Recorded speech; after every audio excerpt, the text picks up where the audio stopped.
Muy buen día nuevamente, estimados estudiantes. En nuestra última clase nosotros hemos revisado las características de la culpa. De esta manera nosotros habíamos visto que hay un modelo de diligencia que las personas deben seguir, ¿no? Para evitar esa culpabilidad, ese reproche que podría darse a las mismas, ese reproche que incluso podría llegar a tener un carácter moral, ¿no? Pero es un reproche de su conducta. Para que su conducta no sea reprochable, entonces tendrán que seguir ese modelo de diligencia que nosotros habíamos manifestado es el de un buen padre de familia. En la legislación francesa se denomina el hombre razonable. Hemos visto además que hay ciertos deberes que implica esa diligencia, es decir, esa diligencia implica un deber en primer lugar de prever el daño que podría generarse, es decir, un deber de previsibilidad. Y una vez, bueno, al mismo tiempo que uno tiene, que nace ese deber de previsibilidad, nace otro deber que es el de evitar ese tipo de conductas, evitar ese daño, ¿verdad? En caso de ser previsible el hecho dañoso y aún así ejecutarlo, entonces, o bueno, aún así realizar ese acto, entonces habrá culpabilidad, ¿verdad? En caso de ser previsible y en caso de ser evitable y no haberlo evitado, también existirá culpa. Entonces, estos conceptos nos van a ayudar a establecer cuándo estamos eh, ante una situación culposa. Analicemos algunos aspectos entonces. Algunos aspectos más que nos van a ayudar a comprender de mejor manera y de manera más integral, de manera, de manera más exhaustiva el tema de la culpa, ya para ir concluyendo esta temática tan importante. Pues recordemos que nosotros ya hemos revisado, ¿no? Anteriormente que hay tres sistemas de responsabilidad que podemos distinguir para poder acercarnos a este concepto, ¿no? Hemos visto que hay un sistema de responsabilidad penal, que implica ciertas sanciones que pueden llevar como consecuencia la privación de libertad inclusive. Hay un sistema de responsabilidad civil y dentro del sistema de responsabilidad civil nosotros encontramos responsabilidad civil objetiva y subjetiva. La culpa es un factor de atribución, es decir, es una causa que justifica, no una causa en el sentido técnico, es el motivo o el justificativo por el cual se puede atribuir la responsabilidad, mejor dicho, a una persona, pero únicamente en los sistemas de responsabilidad civil subjetiva. ¿No? Básicamente, si tuviéramos que reducirlo esto a una frase, diríamos que en un sistema de responsabilidad civil subjetiva no hay responsabilidad si no hay culpa, ¿ya? Si no hay culpa, entonces la persona no podrá ser responsable de sus actos. La culpa, entonces, ya globalizando todo esto, globalizando todo lo que hemos ido aprendiendo, es una ruptura o contravención de un estándar de conducta. Como nosotros hemos visto en nuestra anterior clase, hay un tipo ideal, ¿no? Hay un estándar que nosotros tenemos que cumplir en nuestro cotidiano vivir para evitar ciertos daños a otras personas. Entonces, nosotros debemos cumplir con esa diligencia del bonus pater familia, ¿no? Para, para cumplir para evitar la ruptura o la vulneración o la contravención de ese principio genérico que nos dice, que nos establece el neminem laedere, ¿no? Es decir, no hacer daño al otro. Cuando se procura delimitarla de la moral y con la finalidad de alejarla de esta, se da un concepto de reproche subjetivo. Según la doctrina italiana, entonces la culpa implica dos aspectos, una relación entre dos conceptos, ¿no? La culpa va a ser esa relación entre el comportamiento dañino y el comportamiento requerido por el ordenamiento para evitar la lesión de intereses ajenos, ¿no? Entonces el ordenamiento jurídico nos va a establecer cierta conducta que nosotros debemos desempeñar. Y esa conducta es la de un bonus pater familias, ¿no? Y eso se relaciona con el comportamiento dañino. Y en mérito a eso, estimados estudiantes, es que se va a poder reprochar la conducta del sujeto por estos conceptos, ¿no? Si hay un comportamiento dañino, entonces se hace un análisis del comportamiento, si ese comportamiento se adecua a lo establecido por la norma jurídica. Y bueno, los teóricos han tratado de separarlo de la moral, si se dan cuenta, ¿no? Han tratado de decirnos, bueno, no es solo analizar si la conducta está bien o mal, hay que ver si la conducta cumple ese estándar establecido por la ley. Y nosotros ya hemos visto que esas características que nos van a ayudar a determinar si se cumple o no con esa conducta exigida por la norma jurídica son la evitabilidad y la previsibilidad, ¿no? Entonces, esto nos permite racionalizar este tema de la culpa y nos permite que nosotros podamos decir, esta persona es culpable más allá de todo lo que diga la sociedad, ¿no? Más allá de lo que diga la sociedad. Entonces, vamos a poder analizar racionalmente si una persona es culpable o no. Hay otra perspectiva, ¿no? Esto como un paréntesis lo vamos a tomar, que nos dice que la culpa sería además una creación de un riesgo injustificado, ¿no? Hay hay ciertos riesgos que nosotros no deberíamos crear con nuestra conducta. Entonces, el momento que nosotros tenemos una conducta culposa, generamos ese riesgo que, que no debería haber existido, ¿no? De otra manera, a menos que hubiésemos obrado, si hubiésemos obrado de otra manera, entonces no era necesaria la existencia de ese riesgo. Para evaluar si es justificado o no, entonces se confronta el mismo con la utilidad social de la actividad que está desempeñándose, ¿no? La actividad a la cual se refiere ese riesgo. Cuanto más grande sería la utilidad social y el costo para remover el riesgo, tanto más grande es su justificación, ¿no? El riesgo es justificado mientras sea más útil para la sociedad. Entonces, es una forma de determinar la culpa. Sin embargo, no ha llegado a ser trascendente esto en nuestro ordenamiento jurídico, pero es una perspectiva más establecida en la doctrina, ¿ya? Veamos qué tipos de culpa hay. Veamos qué tipos de culpa hay o bueno, cuáles son los sistemas de culpa a los cuales nosotros ya hemos hecho referencia anteriormente. En primer lugar, hay una culpa in abstracto, ¿ya? Una culpa in abstracto. Implica la violación de las leyes, ¿no? La ley establece cierta conducta exigible a las personas. Es también denominada culpa in abstracto, esta culpa objetiva, ¿no? Y se opone a la culpa en concreto, que también es denominada culpa subjetiva. Implica el criterio de normal tolerancia que ayuda a determinar si existe o no culpa. Hay una tolerancia, se tolera hasta cierto punto la conducta de los seres humanos. Y el límite de tolerancia establecido por la ley es esa diligencia del bonus pater familia. En nuestro ordenamiento jurídico al menos es así. ¿Por qué? Porque no se reconoce esta culpa levísima. Si nosotros revisamos en nuestro Código Civil, al menos en nuestro ordenamiento civil, no hay esta figura, no, esa figura de la culpa levísima no tiene consecuencias jurídicas. No debe confundirse con la responsabilidad objetiva, la culpa objetiva, ¿ya? La culpa objetiva es la exigencia de determinada conducta o del sujeto, ¿no? Es la exigencia de la conducta que debe desempeñar el sujeto en su vida cotidiana, en sus contratos, etcétera. Pero la responsabilidad objetiva, nosotros como ya sabemos, se refiere al daño que se genere, bueno, se refiere a las consecuencias jurídicas que van a emanar de generar un daño en mérito a riesgos que asume el que genera el mismo daño, ¿no? El que genera el mismo daño. Entonces, eso lo vamos a analizar con posterioridad.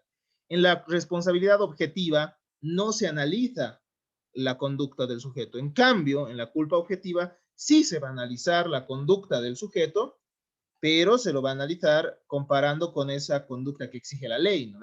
En cambio, en la responsabilidad objetiva no se analiza la conducta del sujeto, simplemente se evalúa si la actividad es riesgosa, si la actividad le genera cierto beneficio al sujeto, y en mérito a esto es que el sujeto tendrá que responder por los daños. Nosotros hemos visto que la culpa es un concepto netamente de la responsabilidad subjetiva, ¿no? Y también es importante en la responsabilidad penal.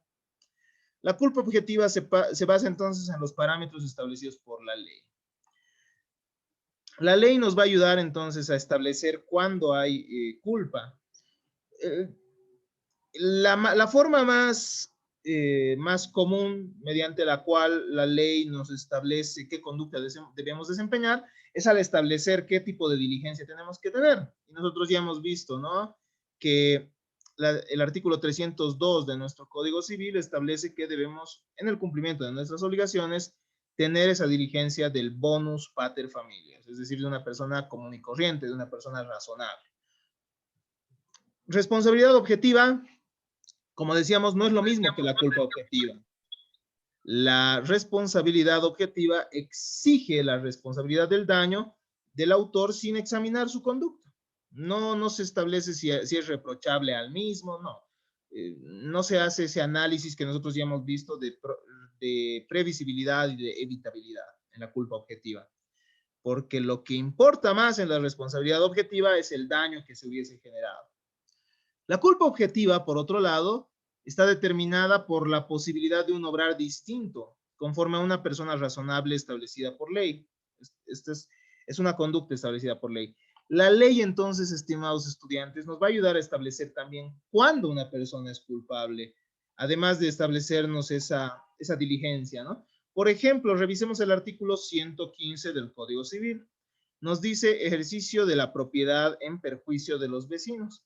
El propietario, al ejercer su derecho y especialmente al explotar una industria o negocio, debe abstenerse de todo lo que pueda perjudicar a las propiedades vecinas, a la seguridad, a la salud o al sosiego de quienes en ellas viven. ¿Qué significa esto, estimados estudiantes? Que la ley también va a exigir ciertas conductas a las personas y esto también nos va a ayudar a determinar si estamos ante la diligencia de ese bonus pater familias o no, ¿no? Si es que esa persona ha obrado de manera diligente. En el caso de los propietarios, no pueden perjudicar a los vecinos. Si es que esto sucede así, ya es un indicio de culpa, ¿no? Ya la ley nos está acercando a, nos está acercando en el análisis de la culpa, ¿no? Nos está acercando a realizar, ¿cómo diríamos? Nos está acercando a sacar conclusiones, nos está acercando a más y más a las conclusiones del análisis de la culpabilidad de la persona, ¿no? En contraposición a este sistema de culpa objetiva hay una culpa subjetiva. En nuestro sistema civil, la culpa en concreto no resulta una exigencia, ¿no?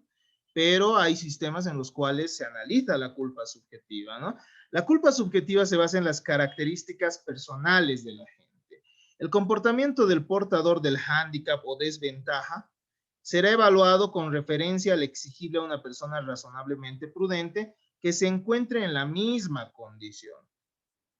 Cuando se hace entonces un análisis en concreto de la culpa o un análisis según las condiciones del sujeto, se tiene que imaginar un sujeto en similar situación y se hubiese obrado de la misma manera, ¿no? Pero ese tipo de análisis, reitero, no es el establecido en nuestro ordenamiento jurídico, ¿no? Nuestro ordenamiento jurídico exige la diligencia de un buen padre de familia, es decir, de un tipo abstracto.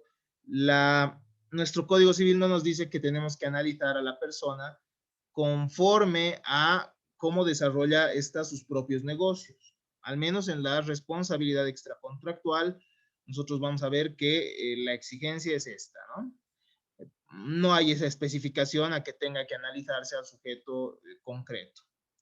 Se excluyen dotes morales o intelectuales, entonces no nos importa en este caso cuando realizamos el análisis cómo es que la misma se ha criado, cuáles son las creencias que tenía, no se realiza entonces, ¿no? Ese tipo de análisis. Simplemente se hace un análisis también en base a un sujeto similar, una comparación con base en, mejor dicho, un sujeto similar. Es también denominada culpa en concreto. Entonces nosotros hemos visto que hay dos tipos de análisis que se pueden realizar, una culpa in abstracto y una culpa in concreto. El autor Luna, el autor boliviano Luna, nos manifiesta que nosotros estamos bajo un sistema de la culpa in abstracto, ¿no? Y la culpa in abstracto responde a la siguiente pregunta. ¿Qué habría hecho otra persona en la misma situación? ¿No ve? Lo que nosotros habíamos dicho. ¿Qué habría hecho otra persona, una persona razonable, una persona común y corriente en la misma situación? Entonces se compara con la conducta de ese tipo abstracto. Si esa persona no hubiese obrado, si esa persona común y corriente no hubiese obrado de la misma manera, entonces estamos ante una actitud culposa, ante una conducta culposa. La culpa en concreto, como ya hemos dicho, examina el estado espiritual de la gente. Averigua si su conciencia les reprocha algo. Y esto es este sistema, o bueno, esta forma de analizar la culpa es más propia del derecho penal, ¿no? La encontramos un poco más en la responsabilidad penal, en la cual sí se analiza concretamente al sujeto.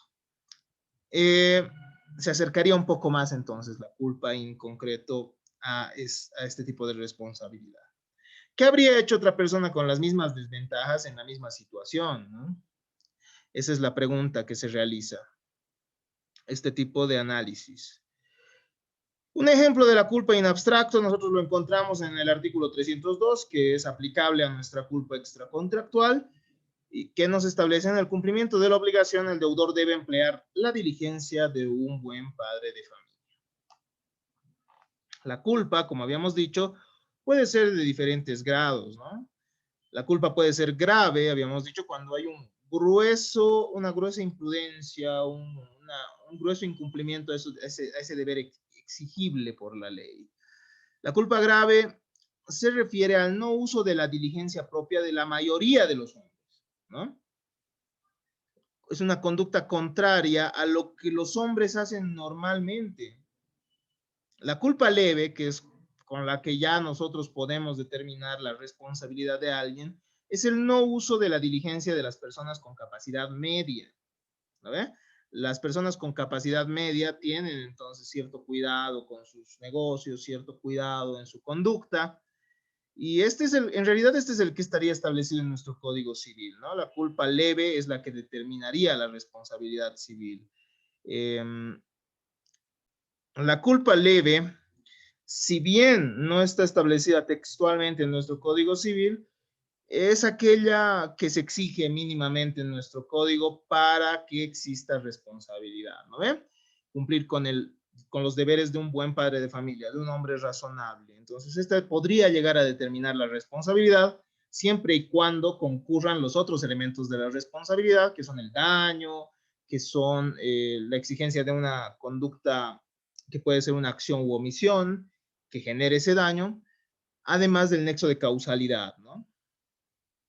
La culpa también puede ser levísima, como nosotros habíamos visto. En el derecho romano ya se distinguían la culpa grave y leve, pero los postglosadores ya distinguían la culpa levísima. Además, la culpa levísima sí es una que no está establecida en nuestro Código Civil, ¿no? No está establecida y no establece consecuencias jurídicas específicas. La culpa levísima se da cuando no se usa la diligencia propia de las personas excepcionalmente cautas y prudentes, ¿no? Entonces ya estamos aclarando un poco más a qué nos referimos con culpa grave, leve, levísima, pero reitero, nosotros encontramos consecuencias jurídicas para la culpa grave en nuestro Código Civil. Así si nosotros revisamos y damos una revisión y damos una leída rápida a nuestro Código Civil, encontramos que la culpa grave genera consecuencias jurídicas en el artículo 147, parágrafo 2 de nuestro Código Civil, correspondiente a la accesión, en el artículo 350 del Código Civil, que establece que las partes no pueden realizar acuerdos por los cuales no sean responsables por culpa grave, ¿no? También encontramos este tema o esta alusión a la culpa grave en el artículo 670, en el caso de los cumplimientos el cumplimiento de la obligación del donador, en el artículo 865 respecto a obligaciones de hoteleros y posaderos, Encontramos también esta culpa grave en el artículo 977, 77 respecto al gestor de un negocio ajeno, que será responsable en casos de culpa grave. También lo encontramos en el artículo 1038 respecto al heredero que administra, ¿no? Que administra los bienes del acervo hereditario. También en el artículo 1458 de nuestro Código Civil. Entonces, la culpa grave sí la encontramos, ¿no? La culpa leve, nosotros ya la vamos a encontrar también, no de manera clara, no de manera expresa, pero la culpa que prevé nuestro Código Civil en el artículo 984 se va a referir a este tipo de culpa, ¿no? Basta que una persona haya incumplido los deberes exigibles que podría realizar cualquier persona de capacidad media para que sea responsable, ¿no? Este artículo 984 nos dice: quien con un hecho doloso o culposo ocasione a alguien un daño injusto queda obligado al resarcimiento. Esto tiene concordancia con el artículo 302, en el que se exige una diligencia del bonus pater familias. Y esa diligencia del bonus pater familias es la diligencia de una persona de capacidad media, ¿no? De una persona de capacidad media, de una persona razonable. Entonces, estimados estudiantes, como ya hemos visto, hay diferentes tipos de culpa. La culpa levísima no está específicamente establecida. Tal vez ustedes sí la puedan encontrar en otros ordenamientos jurídicos, ya que la responsabilidad civil no solo se encuentra en nuestro Código Civil, van a poder encontrarla también en diferentes leyes, ¿no? A medida que ustedes vayan revisando otras formas, en derecho administrativo, etcétera, ¿no? Otras formas en las cuales u otras disciplinas en las cuales se presente también la responsabilidad civil, que es transversal, ¿no? La responsabilidad civil o también en otro contexto, ¿no? Incluso al momento de revisar o realizar un análisis del derecho comparado, ustedes iban a encontrar una clara referencia a la culpa levísima. Si mal no estoy, es el Código Civil chileno o el Código Civil peruano el que ya establece esto de la culpa levísima, ¿no? Entonces, hay ordenamientos en los que sí tiene relevancia esto de la culpa levísima. La culpa omisiva se refiere a que uno no solo es culpable por los hechos que desempeñe, sino también por las conductas que desempeñe de manera positiva o de manera activa, sino que también uno puede ser responsable por omisiones, ¿no? Esta culpa omisiva es denominada la isla de tipicidad, ¿no? En materia penal, las omisiones pueden generar responsabilidad bajo ciertos presupuestos. Ustedes van a ver que hay delitos de comisión por omisión, va a haber una omisión propia, una omisión impropia, etcétera. Esto lo vamos a encontrar incluso en el artículo 13 del Código Penal, ¿no? El artículo 13 de nuestro Código Penal boliviano establece, estimados estudiantes, lo siguiente. Comisión por omisión: los delitos que consistan en la producción, donde estamos, el artículo 13 bis, ¿no? Los delitos que consistan en la producción de un resultado solo se entenderán cometidos por omisión cuando el no haberlos evitados por la infracción de un especial deber jurídico del autor que lo coloca en posición de garante equivalga, según el sentido de la ley, a su causación. Esto lo vamos a aclarar cuando nosotros revisemos la temática, la temática de la acción u omisión como parte de la responsabilidad. Eso es lo que nos corresponde cuando veamos el hecho antijurídico, ¿no? La antijuridicidad del hecho en nuestro siguiente tema. Entonces, la culpa puede ser omisiva también, ¿no? En materia civil, estimados estudiantes, esto es importante. Para que haya culpa omisiva, es decir, para que alguien a alguien se le pueda reprochar esa omisión, es decir, un no hacer, tiene que existir mínimamente una conducta, una norma, mejor dicho, que obligue a actuar de una forma determinada. Y un ejemplo de esto es el artículo 116, ¿no? Al que nosotros podemos hacer referencia. 116, parágrafo 1, parágrafo 1 de nuestro Código Civil, que textualmente, 116, parágrafo 1 de nuestro Código Civil, que nos establece lo siguiente, ¿no? El propietario está obligado a mantener su fondo en buen estado y en condiciones que no perjudiquen y afecten a la seguridad de terceros. Como pueden ver, en este artículo hay una obligación establecida por la misma ley para el propietario de cualquier fondo, ¿no? Él tiene que realizar entonces ciertos gastos, ciertos actos que busquen el cuidado de su fondo para evitar daños a otros. En este caso, entonces, si hay una conducta omisiva de este deber, recién va a haber culpa omisiva y podría hacerse responsable, ¿no? Entonces, ¿puede haber responsabilidad por no hacer algo? Puede haber. En materia civil puede haber, siempre y cuando exista un deber establecido en la ley. Reitero, en el artículo 116 nos dice que el propietario tiene que mantener su fondo en buen estado.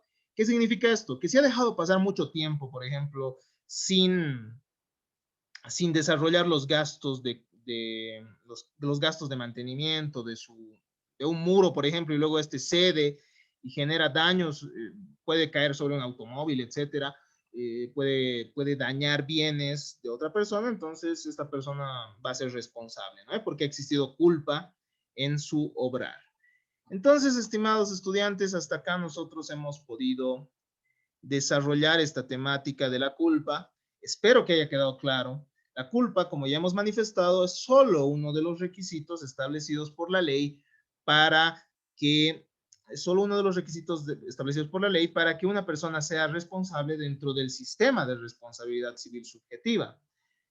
En un sistema de responsabilidad civil objetiva, es decir, si hablamos del riesgo mismo de una actividad, ya no estaríamos ante una necesidad de analizar este tipo de conductas, ¿no? Por ejemplo, si en el caso de la gasolinera, ¿no? Hace tiempo les di un ejemplo.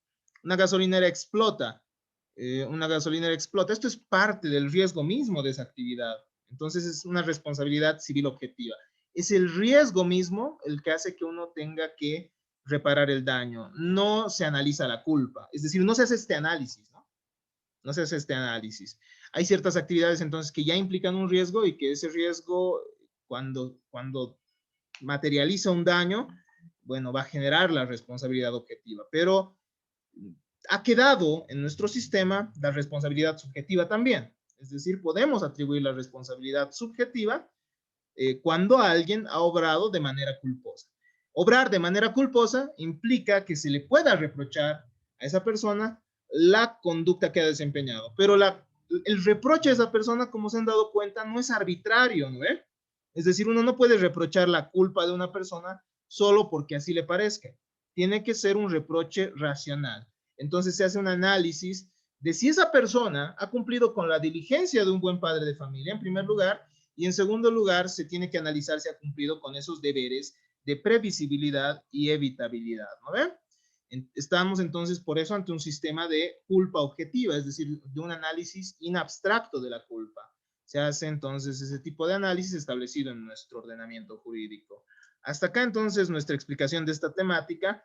Posteriormente nos corresponde analizar no el daño, nos toca revisar la antijuridicidad del hecho, ¿no? La antijuridicidad del hecho dañoso. Y después vamos a ver también el tema del daño como tal. Entonces, les agradezco mucho por su atención. Si es que tienen alguna consulta, ustedes saben que pueden realizar la misma en este instante o podrán también acceder a nuestro foro de consultas y ahí podemos nosotros desarrollar un poco más de esta temática, podemos aclarar, mejor dicho, los conceptos que hemos abordado, ¿no? Muchísimas gracias.